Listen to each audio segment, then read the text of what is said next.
galera, tudo bom? Aqui é Thalita, veterinária anestesista, professora e gestora da Ebramev. Como é que vocês estão?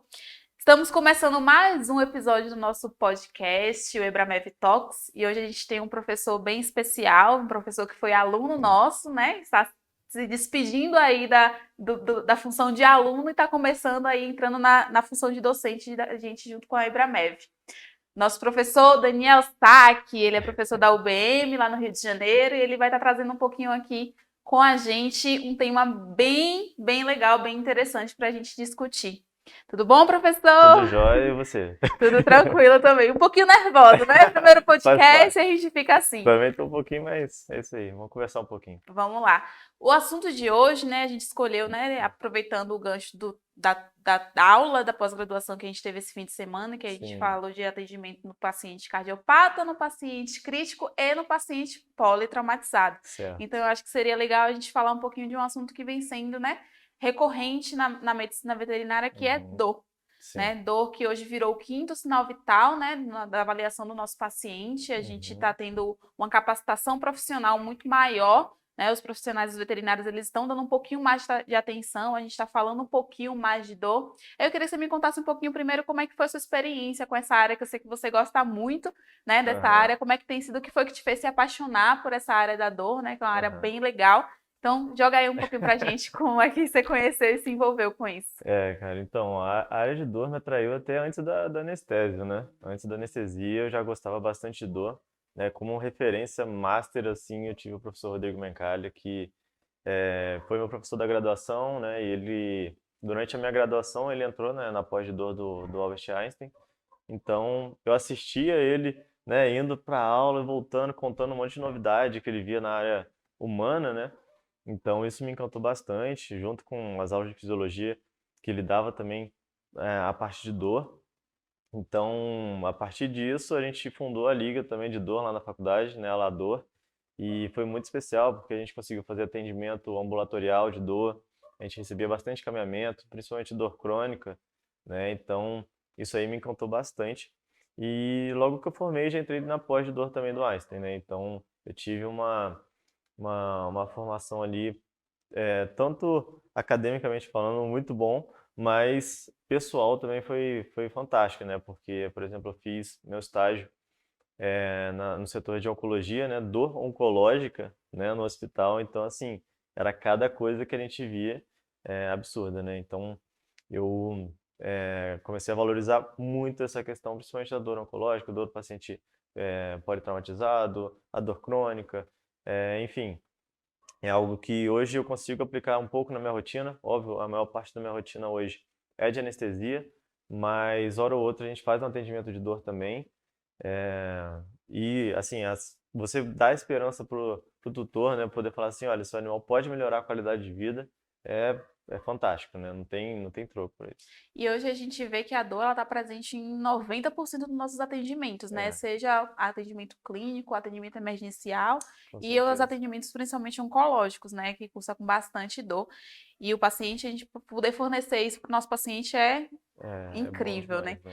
E aproveitando esse ganchozinho da gente falar que a dor está presente no nosso atendimento, o paciente politraumatizado, que é um pouquinho do nosso foco aqui, é um paciente que tem um limiar álgico, né? Altíssimo, porque é um Uhum. politrauma. A gente lida com esses pacientes, principalmente na emergência. Aham. E eu vejo que tem muita resistência ainda de alguns veterinários, principalmente que atendem assim, estão nós como anestesistas, né, a gente pega muito o paciente já para o procedimento Sim. cirúrgico, mas tem muitos profissionais que atendem já, né, de frente esse Uhum. paciente na emergência, e eu vejo um pouco de medo, assim, deles fazerem um opioide logo de cara, né? É. Esse medozinho de aplicar um opioide no paciente Nossa. politraumatizado. Uhum. Prefere utilizar outros meios e outras vias. O que você Sim. acha em relação a isso? O que você vê assim na sua rotina desse atendimento do politraumatizado? Então, é realmente um tema muito importante, né? Porque a gente vê que o veterinário ele tem aquele medo de fazer um opioide e o animal, né, pode traumatizado. A gente lembrando lá daquela escala de dor da OMS, né, que está em todas as aulas de dor, né? Dor leve, dor moderada, dor intensa, dor refratária. Aí, se tratando de paciente politraumatizado, vai ter dor leve? Não, a gente vai precisar de fazer um opioide, né? Se tratando aí de uma dor moderada, uma dor intensa. e tá lá o veterinário com receio de fazer um opioide, às vezes faz um anti-inflamatório, o paciente não está normotenso, não está normohidratado, às vezes tem alguma hemorragia e faz o que não deveria ser feito naquele momento, né? Então, a gente vê esse receio do veterinário de fazer o opioide, né, principalmente o opioide forte. Então, assim, essa que a gente diz, né, essa opiofobia da veterinária, ela tem que ser desconstruída, né? A gente tem que ensinar esses veterinários a utilizar esses opioides, porque quando a gente encaminha esse animal para a cirurgia, ele já tem que estar o mais estável possível, né? E a dor, com certeza, vai desestabilizar esse paciente, né? A liberação de catecolaminas, que aumenta a frequência, aumenta a pressão. Eu já não sei se esse animal é cardiopata, às vezes é nefropata, antes do acidente, isso tudo vai descompensar meu paciente. Tá? Então, a gente conseguindo fazer uma boa analgesia prévia ao encaminhamento para a cirurgia, nosso paciente chega para a cirurgia muito mais tranquilo de ser anestesiado, né? Então, tanto fazer o opioide no pronto atendimento, mas também fazer as infusões que forem necessárias, né? É difícil a gente realizar essas infusões no ambiente de internação, né? Muitas das vezes ele precisa de uma UTI, mas a gente precisa saber quando realizar essas infusões, não só dos opioides, mas dos adjuvantes também, né? Que são extremamente importantes, até para a gente reduzir a dose do opioide, né? E aquele medo do veterinário do efeito colateral do opioide. Né? A gente sabe que o paciente com dor, o efeito colateral do opioide é muito menor. Né? Diferente do paciente estar sem dor, a gente fazer um opioide. O caso clássico é o da morfina, né? A gente está fazendo lá um MPA, uma medicação pré-anestésica por uma castração, faz a morfina e o paciente vomita. Ok, ele estava sem dor. A metadona dá um Né? ataque apneia se não estiver com dor, né? Pode Exatamente, acontecer. exatamente. Então a gente tem que entender que o paciente politraumatizado com dor, né, de moderada a intensa, ele vai precisar sim de um opioide, tá?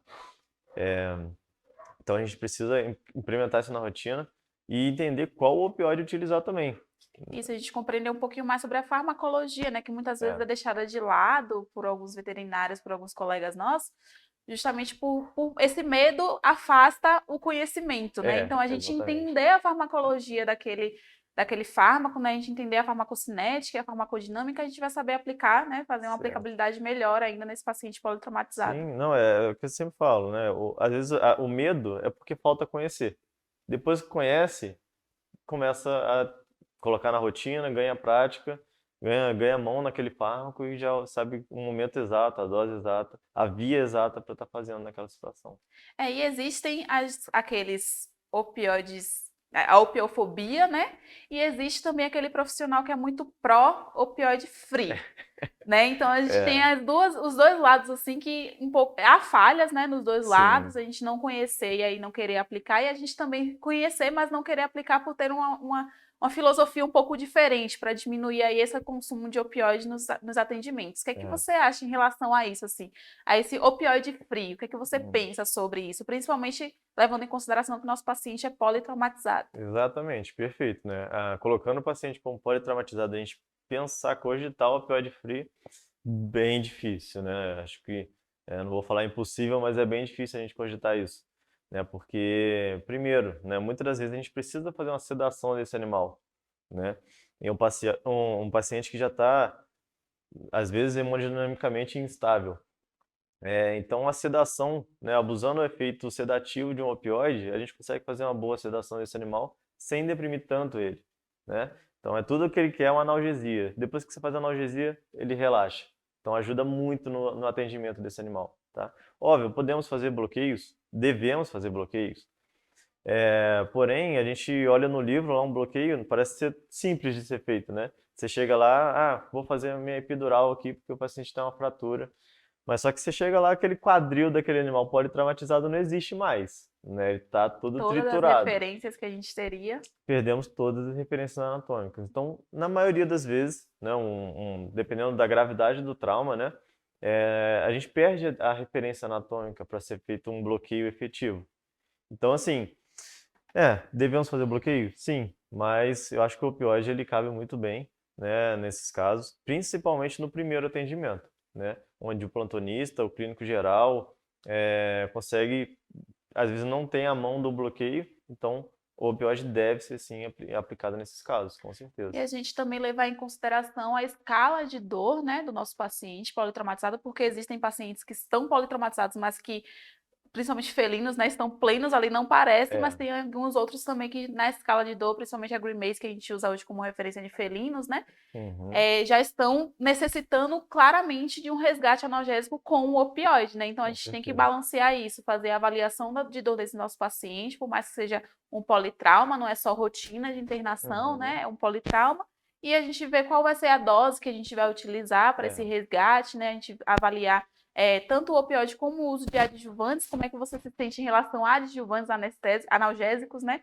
No caso das Uhum. infusões que a gente gosta de utilizar, né? Adjuvante ketamina, lidocaína, depender Sim. do grau de dor e do estímulo nociceptivo que está tendo ali, né? O tipo de estímulo. O que é que você acha? O que é que você pensa, assim, em relação às infusões analgésicas, né? Sim, eu acho que esse paciente que chega para a gente politraumatizado, como eu falei, quanto menos fármacos a gente fizer nesse paciente, quanto menos efeitos colaterais a gente fizer, melhor, tá? Mas a associação dos fármacos, fazendo essa sincronia, esse sinergismo desses fármacos, a gente consegue evitar os efeitos colaterais, né? Muitas das vezes a gente usa doses muito baixas de cada fármaco e a gente evita o efeito colateral, principalmente do opioide, né?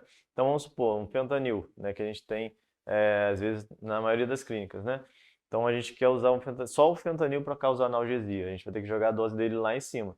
Agora, você faz uma dose baixa de fentanil, associa ali com a lidocaína, com uma ketamina, uma dexmedetomidina, um maroptan. Então, a gente pode fazer várias associações para tentar reduzir os efeitos colaterais, né? Quanto mais fármaco a gente utilizar, na verdade, a gente vai usar uma dose menor e evitar os efeitos colaterais. Então, é um paciente que pode ter tido um sangramento, pode ter tido uma ruptura de algum órgão, então a gente precisa, assim, evitar o máximo de efeito colateral, tá? Então, eu acho que a associação de fármaco é extremamente importante, sim, para a gente causar esse efeito sinérgico entre esses fármacos, né? Isso. E pensando no politrauma, assim, estabilizamos o paciente na emergência, né? Ele tá tranquilo, vai entrar para o Uhum, procedimento anestésico, agora a gente vai pensar na anestesia em si. Pensando no politrauma, nas diversas vias da dor, né? sim. Quais são os métodos, né, as técnicas que a gente pode utilizar para tentar manter esse paciente o mais estável possível durante o procedimento, principalmente porque no politrauma a gente lida muito com ortopedia, né? A gente lida muito com procedimentos que Sim. são extremamente dolorosos e qualquer falha a gente pode descompensar esse paciente novamente. Então, o que é que você pensa assim das técnicas que a gente pode utilizar nesse paciente politraumatizado, né, pensando que ele chegou de um atendimento emergencial, foi estabilizado, quando a gente fala de controle álgico, né, foi Uhum. estabilizado, e ele precisa entrar no procedimento cirúrgico para corrigir o problema, né? É. Quando a gente fala da analgesia transanestésica, o que Uhum. você tem como técnica assim, que você preconiza nos seus atendimentos? Então, é importante falar isso da estabilização, né, para depois ser encaminhado para a cirurgia. Esse paciente, o controle álgico dele é extremamente importante, mas é aquilo, não adianta a gente fazer um controle álgico no paciente que está morrendo. Então, primeiro estabilizar esse paciente, né, salvar esse paciente, depois fazer um bom controle álgico, depois cirurgia para correção do que tiver que ser feito, né? E dentro do centro cirúrgico, a gente tem vários fármacos para estar atuando nas vias de dor, né, em várias vias de dor, né? Então, primeiro, top 1 seria o bloqueio loco-regional, tá? Porque fazendo esse bloqueio loco-regional, diminuímos muito a quantidade dos analgésicos e, consequentemente, diminuímos os efeitos colaterais desses analgésicos, né? Uma hipotensão, uma vasodilatação, uma bradicardia. Então, o bloqueio loco-regional ele é muito importante. Porém, como a gente falou, nem sempre a gente consegue estar fazendo esse bloqueio com eficácia. Então, assim, associar, por exemplo, a lidocaína, que hoje vem sendo um fármaco que entrou muito na nossa rotina de infusão, né? E saímos daquela dose antiga, daquela taxa antiga de infusão de 1,05 miligrama quilo hora. Hoje a gente já tem jogado para 3, 6, 9, já chegamos até a 12 miligrama quilo hora de infusão de lidocaína.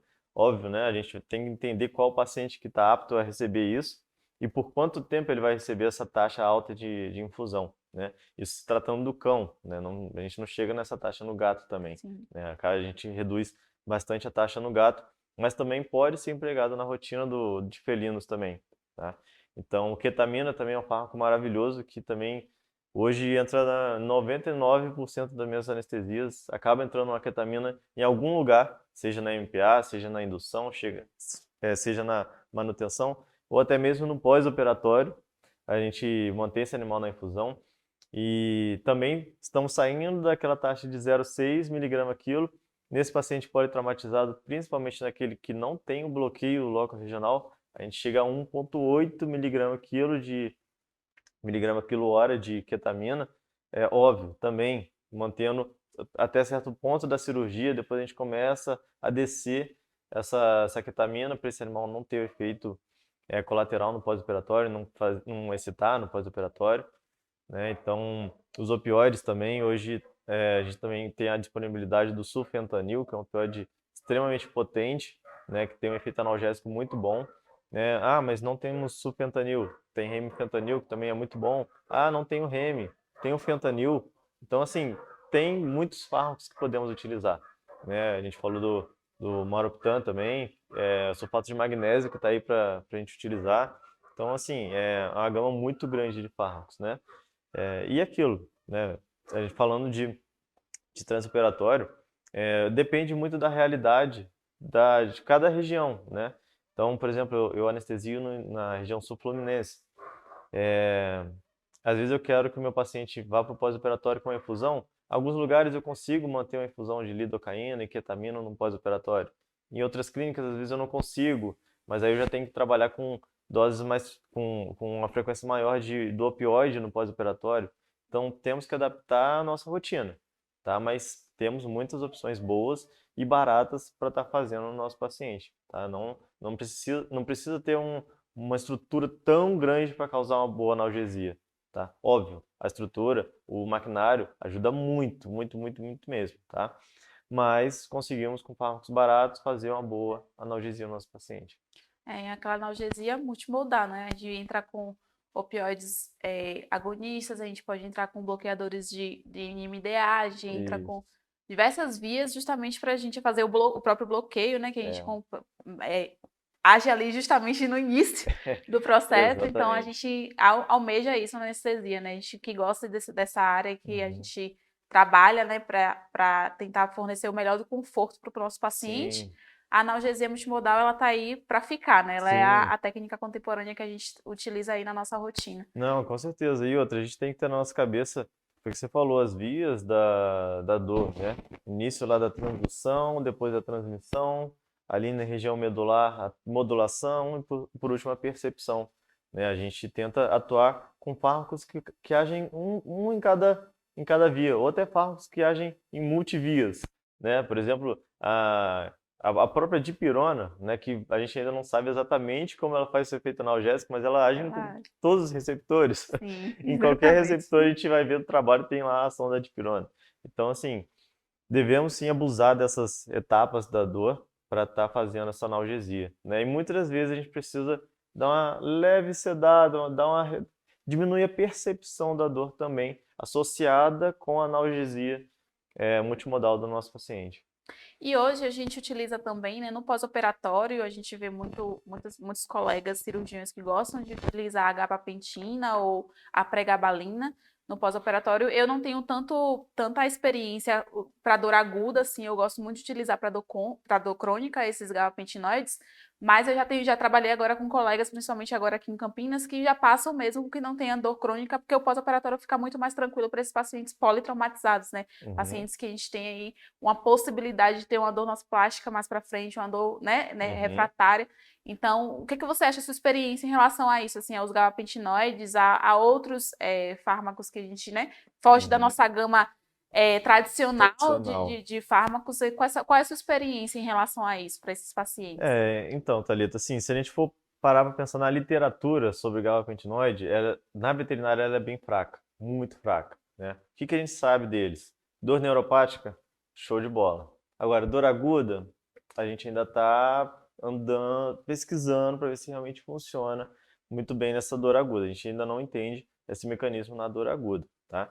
Então, assim, pós-operatório, a gente tem que entender também o início da ação do gabapentinoide. Não é rápido, né? Sim, A gente não começa a aplicar hoje, né? Entramos com a pregabalina hoje, amanhã o animal já está com a analgesia top da pregaba. Não é assim.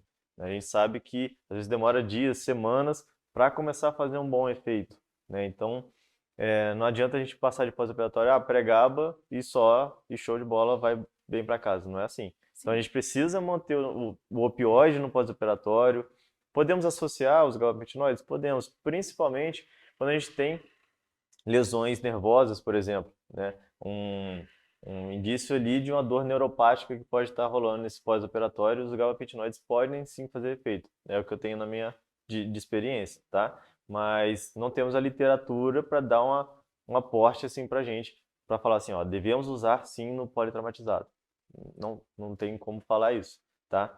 Mas pode ser que nessa dor neuropática pós-operatória o gabapentinoide ajude sim, né? Ainda mais quando tem uma grande destruição de tecido nervoso, né? Uma lesão medular, por exemplo, importante, o gabapentinoide vai ajudar a reduzir essa probabilidade de dor neuropática, tá? Então, devemos entender mais sobre esse gabapentinoide para usar com tranquilidade, tá? Não podemos usar o GABA, pregaba para tudo, porque hoje a sim, gente vê que virou isso, sim, né? sim, O cachorro tá com uma dor que usou dipirona e tramadol não funcionou, passa GABA. Virou isso, tá? Então sim. a gente tem que entender mais sobre a GABA, sobre a pregabalina, para conseguir utilizar principalmente nessas dores agudas, tá? Porque o que a gente tem de maior relato de eficácia é em dor crônica. Ponto, tá? Dor aguda, a gente tem que estudar mais. É importante a gente falar isso, né? Porque realmente virou isso. A gente está É, vendo muitos protocolos de dor que a pessoa só tenta, o profissional só tenta o opioide e uma dipirona, ou é, associa com anti-inflamatório, não segurou, passa a a gabapentina, GABA. assim, como se, Exatamente, assim, né? a Como se mágica, é fosse a um mágica. milagre, né? Assim, E- né? É difícil. Às vezes a gente está tratando de um paciente que realmente é dipirona, tramadol, esses fármacos mais comuns de a gente utilizar não fazem um bom efeito. Devemos sim suspeitar que possa ser uma dor neuropática, mas deve ser feito um bom exame físico, uma Avaliação. boa avaliação para a gente entender se pode ser um componente neuropático, onde a pregaba e a gabapentina possam fazer um bom efeito, né? Sim. E eu gosto de falar uma coisa muito importante, assim, que quando a gente previne, né, principalmente no estímulo cirúrgico, infelizmente um paciente politraumatizado, ele já vem pra gente com um teor álgico alto, né? Então a Uhum. gente tem que tratar mesmo, mas quando a gente previne esse estímulo cirúrgico, a gente já chega no padrão ouro da anestesia. E é o que eu amo, é um assunto que eu adoro falar, que é bloqueio locorregional. Eu sou apaixonada por bloqueio, né? Eu colocava na minha rotina, coloco na minha rotina Uhum. o máximo que eu posso. Hoje, 90% da minha rotina eu faço bloqueios, justamente por isso, porque a gente consegue alcançar o padrão ouro da analgesia multimodal, né, e da anestesia contemporânea que a gente prega aqui hoje. E vamos falar um pouquinho dos bloqueios, É. então, porque eu sou apaixonada. Eu adoro utilizar o neurolocalizador, né, o Aham. neuroestimulador de nervos periféricos, Uhum. para minha rotina. Você tem experiências com ele? A gente utilizou hoje na aula, né? A gente fez Foi. um bloqueio bem legal, o paciente ficou estável também Aham. por causa disso, e também com o ultrassom, né? Que é uma. Hoje já é deste padrão, deixa de ser ouro, basta ser É, diamante, né? De com bloqueio certeza. locorregional, porque a gente consegue visualizar o nervo, Uhum. né? E fazer um bloqueio muito mais efetivo. Efetivo, com Né? E aí, certeza. como é sua rotina em relação a isso? Você aplica nas suas anestesias Sim. também? Hoje eu tenho aplicado bastante mais no neurolocalizador, né? Principalmente fazendo anestesias para ortopedia, né? Então o neuro, nossa, ele me ajuda muito, né? Tira o neuro da gaveta, É, eu gosto dessa frase. exatamente. Então, assim, é bem legal, né? A gente consegue reduzir muito a dose do anestésico local que a gente vai utilizar. A gente tem uma eficácia muito maior do nosso bloqueio, uma segurança absurda para estar fazendo aquele bloqueio. Então, cara, não tem porquê, né? E hoje, né, pensando, vamos comparar, né, o neurolocalizador com o ultrassom. Ultrassom, putz, não vou nem, né? O ultrassom a gente consegue olhar o que a gente está fazendo. A gente enxerga a agulha, a gente enxerga o nervo e enxerga o próprio anestésico banhando aquele nervo. Pô, perfeito, né? Óbvio, tem um custo elevado do ultrassom. O neurolocalizador já é um custo muito mais acessível, né? Então, e eu acredito que faça parte da curva de aprendizado, né? vamos começar com o neurolocalizador, depois sobe mais um degrau na curva de aprendizado e passa por ultrassom. Então, assim, o bloqueio de membros, a gente consegue com muita eficácia usar o neurolocalizador. Bloqueio torácico, em alguns pontos a gente consegue utilizar. No abdômen, fazendo uma epidural um pouco mais alta, a gente consegue ter um bloqueio legal. E epidural também a gente consegue utilizar o neurolocalizador também. Né? O que a gente tem que entender, né, tomar um cuidado no paciente politraumatizado, é se esse paciente não está hemodinamicamente instável para a gente estar fazendo bloqueio de neuroeixo. Né? Então, paciente instável, a gente não vai fazer Não epidural. faz. Né? Enfim, faz analgesia venosa, faz um bloqueio periférico, mas a epidural ela pode sim desestabilizar, causar uma hipotensão e piorar o quadro do paciente. Isso, a gente bate muito na tecla da individualização, né? A gente Claro. a chave de ouro, É, assim, para uma boa anestesia, para um bom atendimento de forma uhum, geral, seja na emergência, na UTI, na anestesia, na clínica, é a individualização do nosso paciente, sim, né? sim, com E a certeza. dor, ela vem com isso também. A gente precisa entender a dor daquele paciente para a gente Claro, conseguir tratar ela da melhor forma. claro. Às vezes, por exemplo, bom, exemplo aqui, né? Um pincher cai de um colo, ele está sentindo aquela dor absurda por conta de uma leve fratura, uma fratura que não é tão grave, de rádio ulna ali, mas para o pincher é o fim do mundo. Às vezes um American Bully, que eu peguei essa semana, que quebrou as duas cristas, e, Como se cara, nada como se tivesse nada, acontecido. exatamente, teve fratura nos dois membros pélvicos e nada estava acontecendo, eu tava brincando, putz. Então, assim, tem que individualizar o paciente. Então, num paciente a gente vai falar assim, devemos usar uma dose maior de opioide, o outro às vezes usa uma dose menor, então não dá pra gente pegar assim, fulano falou que a dose é 0,5 de metadona, eu vou usar 0,5 de metadona em todo mundo. Não é assim, depende do seu paciente, depende da resposta dele. Tem paciente que vai responder bem, tem paciente que não. Então, enfim, vai variar muito a gente tem que individualizar nossos atendimentos, nossos protocolos, né? Não dá para seguir sempre aquele protocolo. Eu vi que fulano usou 12 de lidocaína, eu vou usar 12 em todo mundo. Esquece, você vai ter problema. Então, comece a individualizar e usar todos esses fármacos que eu falei, se a gente utilizar de forma titulada, né, que eu sempre preconizo nas aulas, a gente consegue reduzir os efeitos colaterais e usar uma dose menor, às vezes tem que usar uma dose maior, a gente consegue evitar efeitos colaterais e individualizar a dosagem para aquele animal. É isso, professor. E qual é o recado que você tem para essa galera que assiste a gente, que ouve a gente aqui, que acompanha a gente na Ibramev, né, em relação à dor, em relação ao nosso paciente politraumatizado, em relação à nossa capacitação profissional? Deixa um Uhum. recado aí para o pessoal. Então, pessoal, realmente a dor, né, a gente sabe que o nosso paciente politraumatizado, ele está sim sentindo dor, desde que seja leve, mas na grande maioria moderada a intensa ou até refratária. Então devemos sim utilizar os opioides, os bloqueios locorregionais, os adjuvantes, tem que ser utilizado, tá? Em 100% dos casos a gente tem que fazer uma boa analgesia, né? Porque esse paciente vai ficar menos tempo na internação, ele vai ter uma recuperação mais rápida, é, fazendo uma boa analgesia transoperatória, o pós-operatório é muito mais tranquilo, né? Quando a gente não consegue uma boa analgesia no trans, o pós fica ruim, às vezes a internação também não sabe manejar, então precisamos também, a gente que, você em casa que já teve uma aula de Ebramev, um conhecimento sobre analgesia, repasse esse conhecimento, tá? Porque a gente precisa sim expandir essa área, né? Antigamente poucos profissionais estavam especializados para fazer em dor, né? Hoje a gente vê que nas pós de dor, né, aqui na Ibramev, nas graduações, a gente começa a ter algumas aulas de dor que acabam sendo muito importantes para a nossa rotina. Então, você que ainda não tem o conhecimento de utilizar um opioide, utilizar um bloqueio locorregional, busque esse conhecimento, tá? Porque é muito importante. E hoje, com o mercado assim fervendo de veterinário, e a gente precisa ser diferente, né? Você é plantonista, não sei fazer uma infusão, não sei fazer uma infusão de lidocaína, ketamina, de opioide, seja o que for, busque esse conhecimento porque o mercado vai precisar de você e você vai conseguir atingir pontos muito superiores na sua carreira buscando esse tipo de conhecimento sobre dor, né?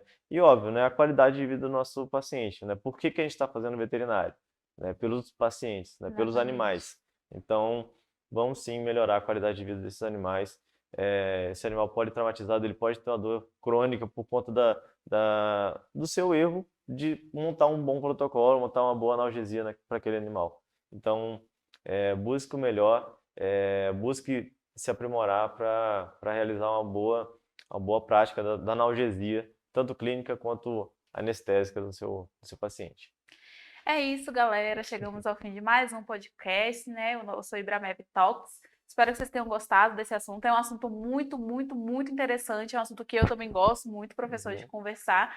A gente queria, se pudesse, ficava aqui falando por Pô, horas e horas sobre dor, inclusive porque tem todas as nuances, né, da dor. A gente fala de dor crônica, a gente fala de dor aguda, a gente fala do politrauma, a gente fala da dor abdominal, dor visceral, dor somática. Então, existem diversos temas aí que a gente pode estar abordando mais para frente. Espero que vocês tenham gostado e vamos para a próxima. Semana que vem, mês que vem, e vai vir isso outro aí. Zebra Mob. Até o próximo episódio, galera. Valeu. Tchau, tchau. Tchau.